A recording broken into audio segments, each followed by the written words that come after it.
امریکہ میں گاڑیوں کی فروخت میں سال 2009 میں ریکارڈ اضافہ دیکھا گیا تھا، جب حکومت نے نئی گاڑیاں خریدنے کے خواہش مند افراد کو پرانی گاڑیوں کے بدلے نقد رقم کی پیشکش کی تھی۔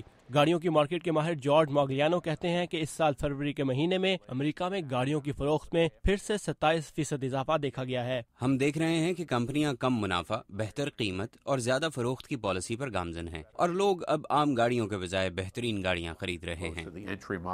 جنرل موٹرز نے، جس نے پچھلے سال اپنے آپ کو دیوالیہ قرار دے دیا تھا، اپنی کمپنی کی گاڑیوں کی فروخت میں 46% اضافے کا اعلان کیا ہے، جبکہ ٹویوٹا نے 42%۔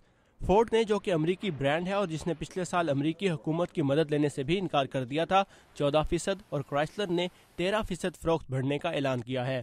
فورڈ کمپنی کے سیلز اینالسٹ جارج پیپاس اس اضافے کی وجہ گاڑیوں کی طلب میں اضافہ اور کمپنیوں پر بھروسے کو قرار دیتے ہیں۔ Consumers have been sitting on the sidelines for 2 years and deferring purchases of automobiles. پچھلے 2 سال سے صارفین کی نئی گاڑیوں کی خرید میں دلچسپی کم رہی ہے۔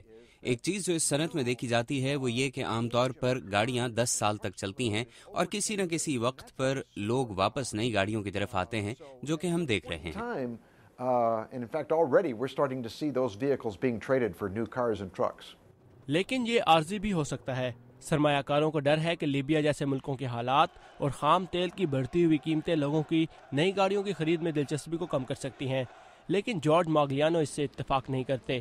ان کا کہنا ہے کہ تیل کی قیمتیں بڑھنے سے نئی گاڑیوں کی فروخت میں بھی اضافہ ہوگا۔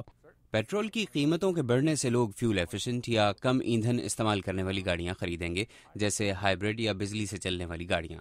اس کے علاوہ نئی گاڑیاں آج سے 3-4 سال پہلے کی گاڑیوں کی نسبت پیٹرول بھی 25 سے 30% تک کم استعمال کرتی ہیں۔ جبکہ ماہرین کا کہنا ہے کہ آسان قسطوں پر گاڑیوں کا حصول بھی اس صنعت کی ترقی کا باعث ہے۔